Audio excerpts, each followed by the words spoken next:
Thanks for agreeing to set up this interview. As you know, we only have a short amount of time, so let's go ahead and get started right away. Now, I know that you've been involved in some work on community issues. Can you tell me what attracted you to the community issue that you chose at the beginning of the semester? I chose the community issue, the criminal justice system, and I thought this was important to me because, for one, I did a research project on it in high school, and so I got to know more about it. And I think it's important for everyone to know the facts of how our criminal justice system is run because there's some corruption within it, and the way it's carried out isn't always done well because we have things such as mandatory minimums, which is a minimum sentence someone can get for a charge like a crime without actually knowing the context within the crime. And so I don't think that's right. And also, we have rehabilitation in prisons, which is great because that's helping prisoners so that they can be out in society and have successful lives. However, they're not being done right because two-thirds of all ex offenders are reoffenders and within the first year. So I think it's important for people to know that it has to be carried out more and like better. And that's why I chose to talk about it and give people the facts so that they know. Okay, thank you. Now, your materials also said that you were involved in a community issue team project that focused on a call to action. Can you share with me what call to action your team put forward and why you chose that call to action?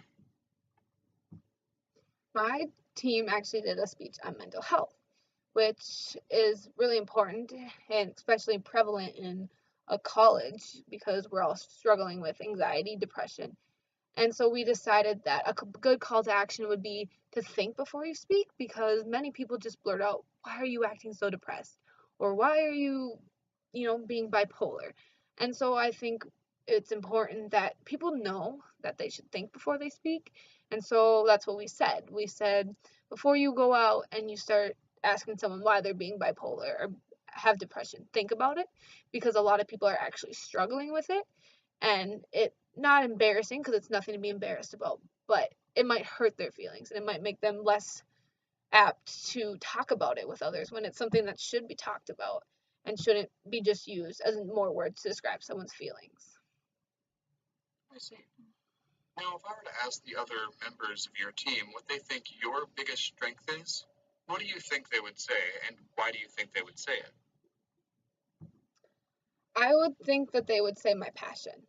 And I think they'd say that because I'm not always the best speaker and I get kind of nervous up there and I don't always look at the audience, but I have passion. Like I will always find something to relate to in a speech that I give to or anything that I give or anything that I'm talking about so that it is more intriguing to the audience and to myself because it makes it easier for me to talk about when I care and I have passion for it. And so, yeah, I don't always have the best speaking skills, but I am very passionate when I talk about things, especially with mental health, because I know people that struggle with it. And the criminal justice system, it's important to me because these are the people in our society. So I always find something that I think is important to talk about and turn it into passion so that it's a better speech for everyone to listen. Okay, great. What for you was the most challenging thing about working with your team?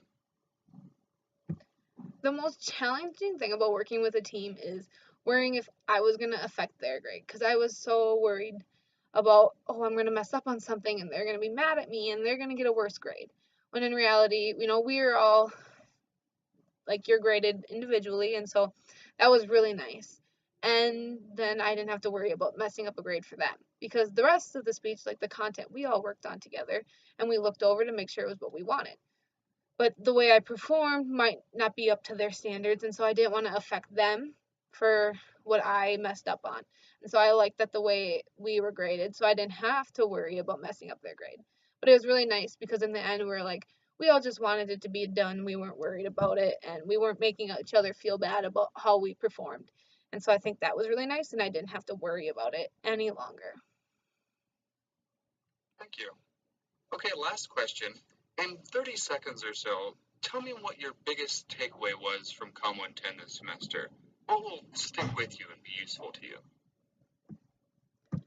I think what will stick with me that I learned in Com 110 is that you can't get around speeches.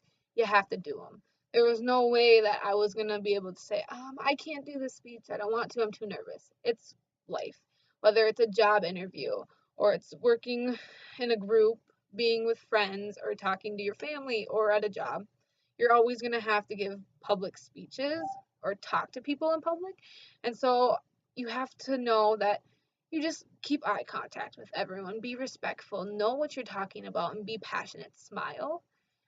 And the speech won't be as hard. As if you're confident, it's not as bad as you think. And so I think that's what I learned, that like even though I can't get around them, there's ways that I can do speeches and not have to get anxiety every single time I hear the word speech. All right. Well, thank you so much for taking the time to talk with me. We'll probably be in touch with you in the next few weeks or so. Take care. Thank you.